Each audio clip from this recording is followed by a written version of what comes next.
आज हम लोग क्लास 12th का फर्स्ट चैप्टर पढ़ेंगे रिलेशन एंड फंक्शन।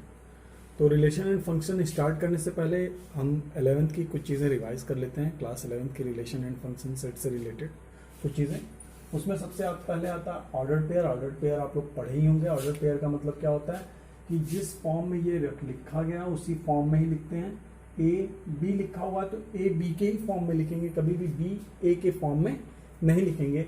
जैसे अगर एक एग्जांपल दें तो A is a brother of B. A जो है भाई है बी का। अगर बी क्या हो जाए, गर्ल्स हो, तो आप बी ए नहीं लिख सकते कि B is a brother of A. वहां पे क्या हो जाएगा, मामला उल्टा हो जाएगा, क्योंकि बी जो होगी सिस्टर होगी। सेकेंड है Cartesian product of sets. Cartesian product क्या होता है उसको समझते हैं।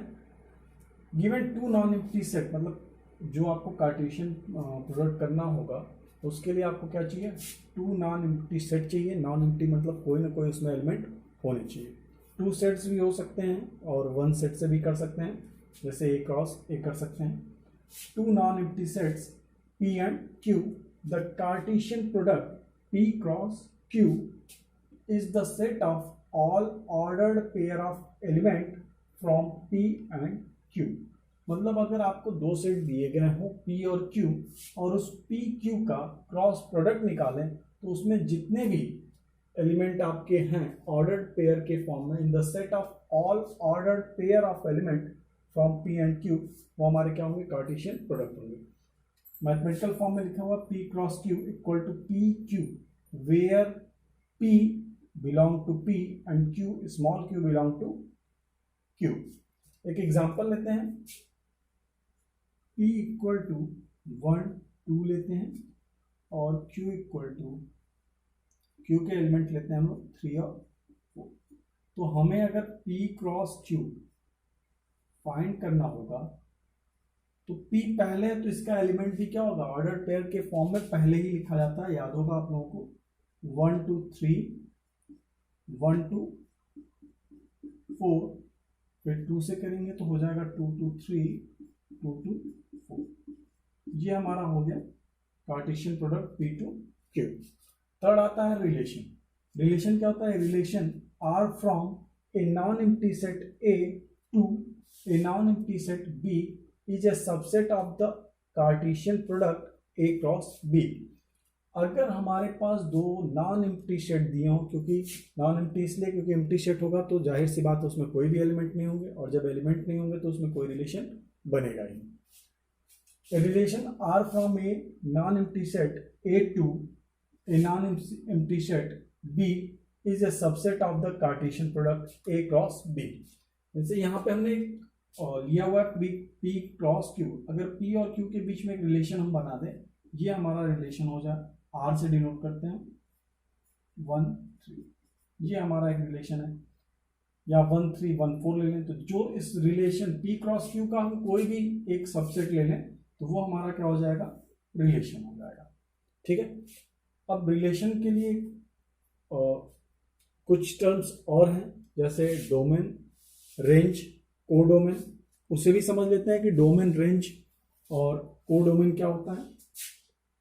उसको हम डायग्राम से समझते हैं। आप लोग 11th में पढ़े हुए हैं तो बस आपको रिवाइज करना है 11th की चीज़ों को थोड़ा सा, कि आपको 12th की चीज़ें जो बताएं उसमें कोई दिक्कत ना हो।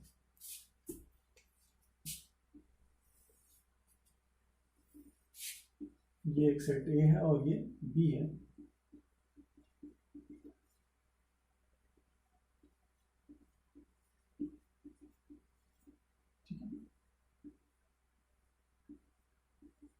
ये बना दें तो यहाँ पे ये हमारा क्या है, डोमेन। जो फर्स्ट वाला है सेट ए के जो एलिमेंट है, मतलब जो डोमेन होगा वो क्या होगा, 1 2 3 4 5, यही होगा। 6 नहीं होगा, क्योंकि 6 का क्या है, कोई भी रिलेशन यहाँ पे नहीं है।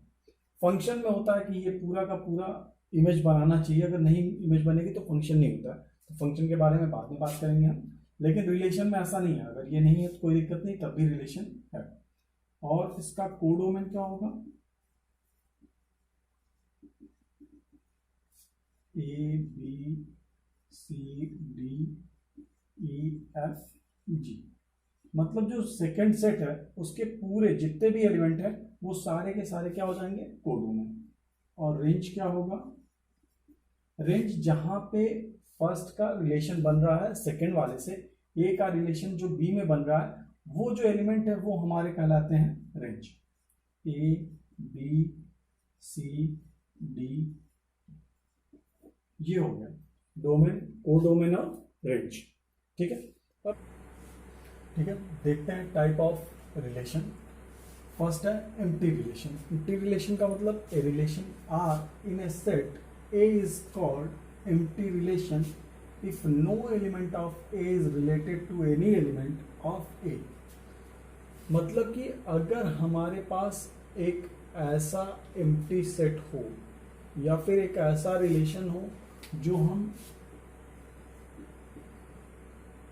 डेवलप ही ना कर पाए। जैसे एक एग्जांपल लेते हैं हम, ए में एलिमेंट है 1 2 3, ठीक है, और हमारा जो रिलेशन है वो ये है,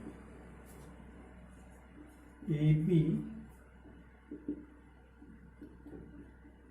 ए प्लस बी इक्वल टू 10। जो हमारा रिलेशन है वो क्या है, ए प्लस बी ऐड होने के बाद क्या हो, 10 हो, where A and B belong to A. जाहिर सी बात है रिलेशन क्या होंगे, ए क्रॉस ए का ही। तो ए क्रॉस ए अगर हम निकालेंगे तो क्या बनेगा, 1 2 1 3 2 1 2 3 3 1 3 2 3 3। किसी को भी ऐड करेंगे आप तो 10 तो नहीं आएगा, किसी को भी ऐड कर लीजिए 10 नहीं होगा। यहाँ पे हम बना देते हैं, ए क्रॉस ए क्या बनेगा हमारा, 1 1 1 2 1 3 2 1 2 2 2 3 3 1 3 2 3 3। यहाँ पे कोई भी ऐसा मिल रहा है ऑर्डर पेयर जिसको ऐड करने के बाद 10 आए, कोई भी ऑर्डर पेयर नहीं आ रहा है। मतलब जो यहाँ पे रिलेशन बनेगा वो क्या होगा, 5, उसमें कोई भी एलिमेंट नहीं होंगे। तो ये हमारा क्या हो गया, एम्प्टी रिलेशन। सेकेंड होता है यूनिवर्सल रिलेशन। यूनिवर्सल रिलेशन क्या होता है, a relation R in a set A is called universal relation if each element of A is related to every element of A. इसका मतलब है आर इक्वल टू क्या है, ए क्रॉस ए। मतलब जो ए क्रॉस ए है ये पूरा का पूरा ए क्रॉस ए अगर है लिखा हुआ तो वो हमारा क्या होगा, यूनिवर्सल रिलेशन। ये पूरा का पूरा ए क्रॉस ए क्या हो जाएगा, यूनिवर्सल रिलेशन। फिर से देखते हैं एम्प्टी रिलेशन क्या होगा। एम्प्टी रिलेशन, हमने एक रिलेशन यहाँ डेवलप किया ए बी, और दिखा रहे हैं कि ए प्लस बी दोनों को ऐड करने के बाद हमारा क्या आना चाहिए, 10 होना चाहिए। और जो हमारा सेट ए है वो क्या है, 1 2 3 है। यहाँ पे ए क्रॉस ए निकाले हम और ये पूरे के पूरे रिलेशन लिख दिएगा। कोई भी रिलेशन आपको दिख रहा है जिसको ऐड करने के बाद 10 है, कोई भी रिलेशन नहीं, मतलब यहाँ पे जो रिलेशन बनेगा वो क्या होगा, एम्प्टी रिलेशन 5 होगा। यूनिवर्सल रिलेशन क्या होता है, यूनिवर्सल रिलेशन ये कि ए क्रॉस ए, मतलब पूरा का पूरा ए क्रॉस ए लिख दें, जितने भी यहाँ पे ऑर्डर पेयर हैं पूरे के पूरे लिख दिए जाए, एक भी नहीं छूटेगा, तो वो हमारा क्या हो जाएगा, यूनिवर्सल रिलेशन। ठीक है, समझ में आ गया। नेक्स्ट टॉपिक देखते हैं हम लोग, इक्विवेलेंस रिलेशन। इक्विवेलेंस रिलेशन क्या होता है, a relation R in a set A is said to be an equivalence relation if R is reflexive, symmetric and transitive. Equivalence relation कोई भी रिलेशन तभी होगा जब उसमें क्या हो, ये तीनों प्रॉपर्टी हो, रिफ्लेक्सिव हो, सिमेट्रिक हो और ट्रांजिटिव हो। लेकिन आप अभी तक रिफ्लेक्सिव, सिमेट्रिक और ट्रांजिटिव का नाम ही नहीं सुने हैं, तो रिफ्लेक्सिव, सिमेट्रिक, ट्रांजिटिव क्या होता है पहले वो समझ लेते हैं। ठीक है, रिफ्लेक्सिव क्या होता है, if a belong to R for every a belong to A. मतलब कोई आपको सेट दिया हुआ हो और उस सेट के जो रिलेशन हो वो क्या होने चाहिए, ए के फॉर्म में, मतलब जो भी एलिमेंट है उसका खुद से भी रिलेशन हो। ठीक है, एक एग्जांपल लेते हैं, यहाँ पे ए 1 2 3, छोटा सा एग्जांपल लेते हैं, और इसका अगर हम ए क्रॉस ए निकालें तो क्या हो जाएगा, ए क्रॉस होगा 1 1 1 2 1 3 2 1 2 2 2 3 3 1 3 2 और 3। ये हो जाएगा हमारा ए क्रॉस ए। एक रिलेशन लिखते हैं हम R1 लिख लिया, लेते हैं 1 1 2 2 3 3। ठीक है, ये हमारा क्या है, रिफ्लेक्सिव है। ए ए ए ए ए ए मतलब यहाँ पे जो भी रिलेशन है वो एलिमेंट है उसका क्या है, खुद से भी रिलेशन है। 1 का 1 से, 2 का 2 से, 3 का 3 से। तो ये हमारा रिफ्लेक्सिव है। सेकेंड लेते हैं R2 1 1 2 2। ये हमारा रिफ्लेक्सिव नहीं है। अब आप सोचेंगे 1 का 1 के साथ है, 2 का 2 के साथ है, तो फिर ये रिफ्लेक्सिव क्यों नहीं है? क्योंकि जो सेट हमारा गिवन है वो 1 2 3 है।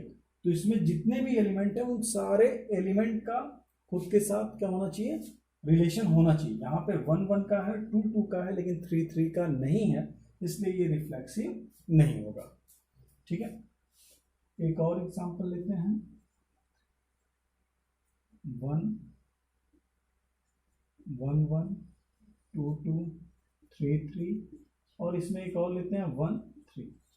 ये हमारा ये रिफ्लेक्सिव होगा। क्यों होगा? क्योंकि 1 1 है, 2 2 है, 3 3 है। तो आप सोच रहे होंगे कि 1 3 भी है, तो 1 3 हो या 3 1 हो या 2 1 हो, उससे हमें कोई फर्क नहीं पड़ता।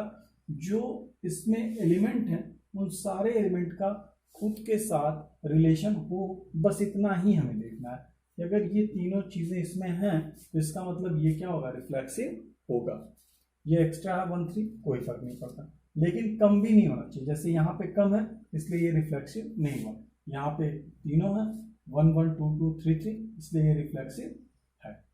नेक्स्ट है हमारा सिमेट्रिक। सिमेट्रिक क्या होता है? सिमेट्रिक रिलेशन क्या होता है? If A1 A2 belong to R, अगर कोई A1 A2 बिलोंग कर रहा है R से, तो A2 A1 भी बिलोंग करना चाहिए। अगर ये कर रहा है बिलोंग, तो ये भी उसमें क्या होना चाहिए, करना चाहिए। For all A1 A2 belong to A, मतलब जो सेट A दिया गया है वो A1 A2 से बिलोंग कर रहे हैं। मतलब A1 A2 अगर है तो A2 A1 भी अगर होगा तभी वो क्या होगा, सिमेट्रिक होगा, नहीं तो नहीं होगा। एक एग्जांपल से इसको भी समझते हैं।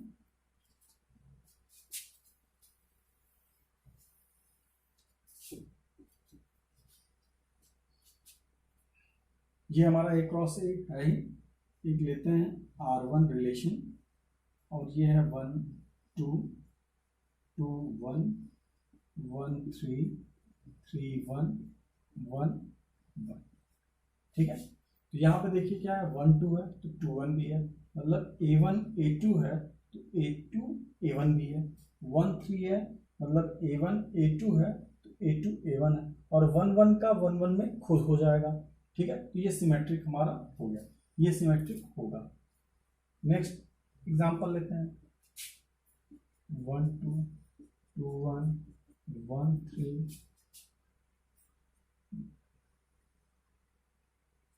3 1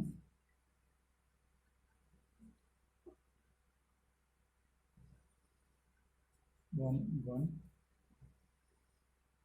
2। ये हमारा नेक्स्ट एग्जांपल है। यहाँ पे 1 2 है तो 2 1 भी है, 1 3 है तो 3 1 भी है, 1 1 का खुद हो जाएगा 1 1। यहाँ 2 3 है लेकिन 3 2 नहीं है। इस रिलेशन में 2 3 है लेकिन 3 2 नहीं है, इसलिए ये सिमेट्रिक नहीं होगा। एक भी अगर कोई एलिमेंट है जो इस फॉर्म में नहीं है, A1 A2 है और A2 A1 नहीं है, तो वो सिमेट्रिक नहीं होगा। ये दोनों हैं, ये दोनों हैं, ये खुद से हो जाएगा। लेकिन ये वाला क्या है, 2 3 जो गिवन है आपको, वो 3 2 के फॉर्म में नहीं है, इसलिए क्या होगा, सिमेट्रिक नहीं होगा। ठीक है, बात समझ में आ गई।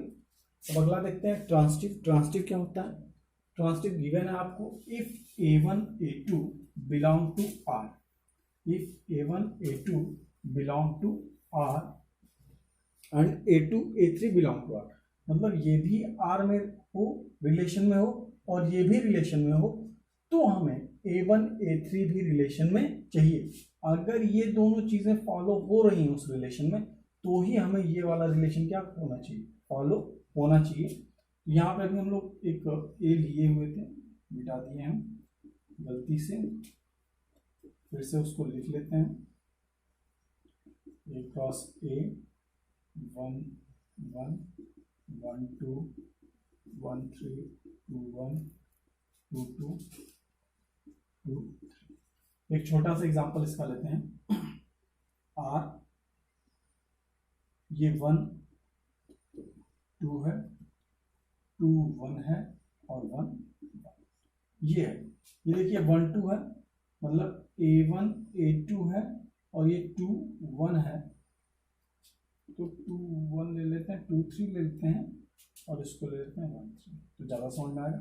A1 A2 A2 A3, तो यहाँ पे देख रहे हैं 1 2 है 2 3 है, मतलब A1 A2 है, A2 A3 है, तो हमें क्या चाहिए A1 A3 मतलब 1 3, यहाँ पे A1 A3 भी है, तो इसका मतलब ये क्या हो जाएगा, ये ट्रांजिटिव है। एक चीज और ध्यान देखिए, 1 2 है 2 3 देख लीजिए, 2 3 है तो यहाँ पे कहीं 3 नहीं है लास्ट में, ये 2 यहीं पे है, ठीक है, तो कहीं भी और मैच नहीं हो रहा है A1 A2 और A2 A3, तो और जगह मैच नहीं हो रहा है तो देखने की जरूरत नहीं है। जहां पे मैच होगा A1 A2 और A2 A3 वहीं पे हम देखेंगे A1 A3 है या नहीं है। एक एग्जांपल और लेते हैं, 1 2 2 3 1 3 और ये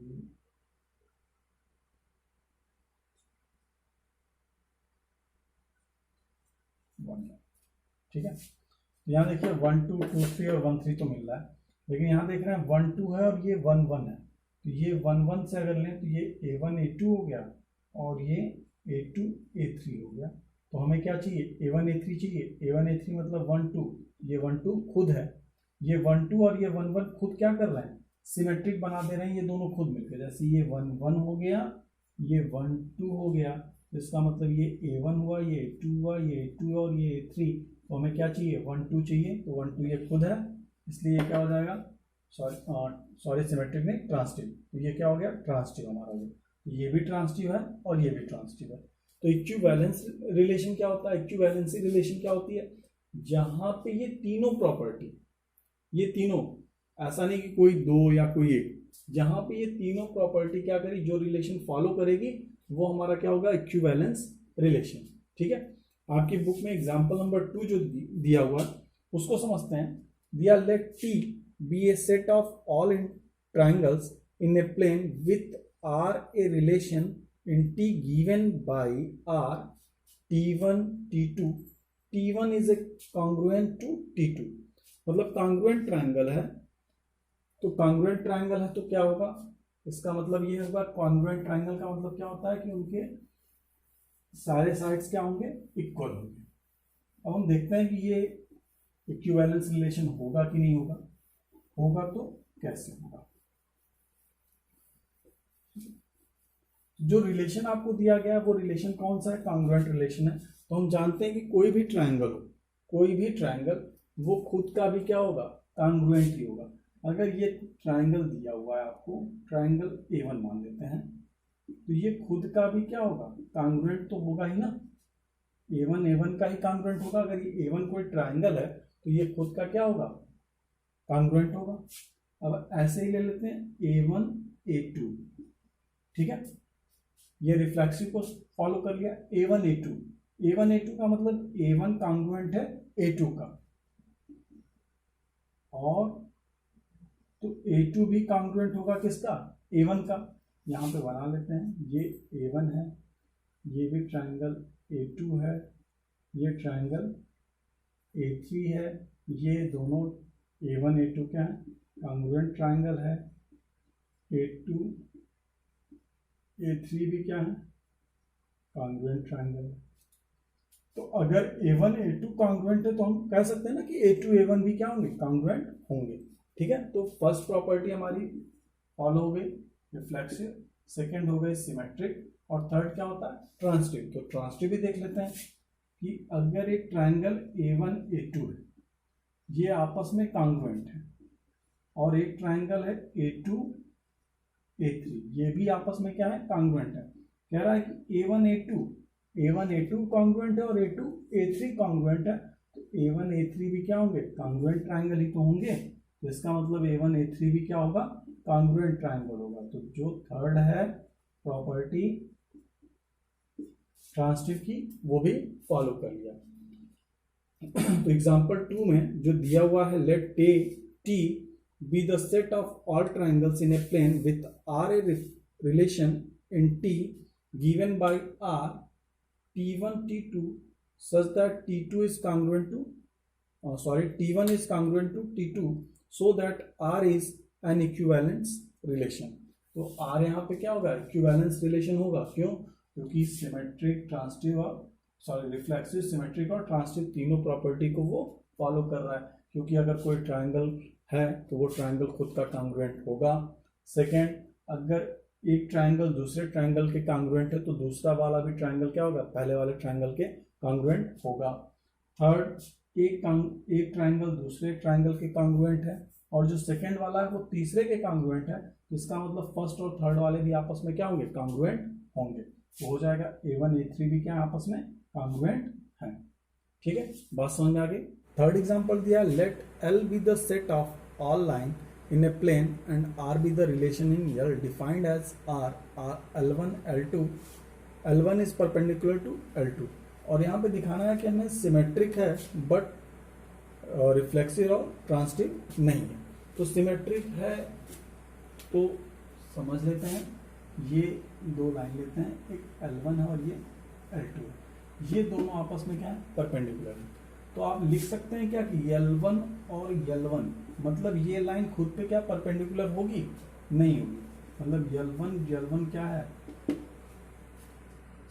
रिफ्लेक्सिव नहीं होगा।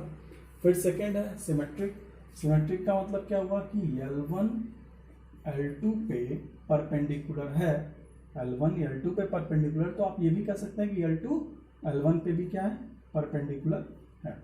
मतलब फर्स्ट जो है रिफ्लेक्सिव नहीं है, ठीक है, सिमेट्रिक है, ट्रांसिटिव है कि नहीं है वो देखते हैं। L1 L2 ये दोनों आपस में परपेंडिकुलर है। एक और लाइन ड्रॉ करते हैं जो L3 है, वो ये, और ये कह रहे हैं, सॉरी L3 यहां ना लेके हम ये L2 पे लें, L2 L3 आपस में क्या है, परपेंडिकुलर है। तो क्या L1 L3 भी आपस में परपेंडिकुलर होंगे क्या, नहीं होंगे ना। यहाँ पे L1 L2 हो जाएगा, L2 L3 हो जाएगा, but L1 L3 is not belong to R। ठीक है, यहाँ पे L1 L2 बिलोंग करेगा R से, तो L2 L1 भी बिलोंग करेगा R से, बट L1 बिलोंग नहीं करेगा R से। मतलब अगर परपेंडिकुलर लाइन है तो जाहिर सी बात है ये लाइन खुद पे परपेंडिकुलर नहीं हो सकती, इसलिए बिलोंग नहीं करेगा। L1 L2 आपस में बिलोंग कर रहा है तो L2 L1 भी बिलोंग करेगा, जैसे इस फिगर से देख सकते हैं। इसमें अगर एक L3 भी ले लें तो L1 L2 ये दोनों आपस में परपेंडिकुलर है, L2 L3 आपस में परपेंडिकुलर है, लेकिन L1 L3 आपस में परपेंडिकुलर नहीं हो सकते हैं, is not belong to R। इसका मतलब कि जो ये रिलेशन है वो क्या है, केवल और केवल सिमेट्रिक है, रिफ्लेक्सिव और ट्रांसिटिव नहीं।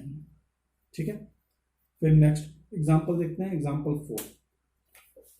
एग्जांपल 4 है, so that the relation R in the set 1 2 3 given by R 1 1 2 2 3 3 1 2 2 3 is reflexive but neither symmetric nor transitive. यहाँ पे दिखाना है कि ये रिफ्लेक्सिव है लेकिन सिमेट्रिक और ट्रांसिटिव नहीं है। तो सिमेट्रिक और ट्रांसिटिव नहीं है तो आपको केवल ये दिखाना होता है कि सिमेट्रिक और ट्रांसिटिव किस वजह से नहीं है, इस टाइप के क्वेश्चन में। यहाँ पे दिया हुआ एक सेट मान लेते हैं, एक गिवन है 1 2 3, यह है आपका एग्जाम्पल 4 और रिलेशन जो गिवन है वो क्या है, R इक्वल टू 1 1 2 2 3 3 1 2 ओके 2। ठीक है, अब यहां पे दिखाना है कि रिफ्लेक्सिव है but neither symmetric not transitive. तो रिफ्लेक्सिव है क्यों है? क्योंकि 1 1 2 2 3 3 है, इसलिए रिफ्लेक्सिव है। तो यहाँ पर रिफ्लेक्सिव है। फर्स्ट वाली प्रॉपर्टी तो सही है, ठीक है, रिफ्लेक्सिव है। क्यों है? क्योंकि जाहिर सी बात है कि 1 1 2 2 3 3 है, मतलब जो ए के एलिमेंट है वो सारे इटसेल्फ क्या है, रिलेशन बना रहे हैं, 1 का 1 से, 2 का 2 से, 3 का 3 से। सेकंड, सिमेट्रिक है कि नहीं है वो समझ लेते हैं। अगर 1 1 है तो 1 1 खुद है, 2 2 है तो 2 2 खुद है, 3 3 है तो 3 3 खुद है, 1 2 है तो क्या 2 1 है? तो यहाँ पे आप लिखेंगे 1 2 belong to R but 2 1 does not belong to. अगर ये नहीं है तो इसका मतलब क्या हुआ? ये सिमेट्रिक नहीं है। थर्ड, ट्रांसिटिव के लिए देखते हैं, 1 1 1 2, तो 1 2 है तो ये हो गया। ये 2 2 2 3, तो 2 2 2 3 से भी ये हो गया। और कहीं देखते हैं, यहाँ देखिए 2 3 है, 3 3 है, तो यहाँ पे 2 3 होना चाहिए, तो ये खुद हो गया। कहीं पे ऐसा दिख रहा है कि दो मिल रहे हो और एक मैच ना हो रहा हो।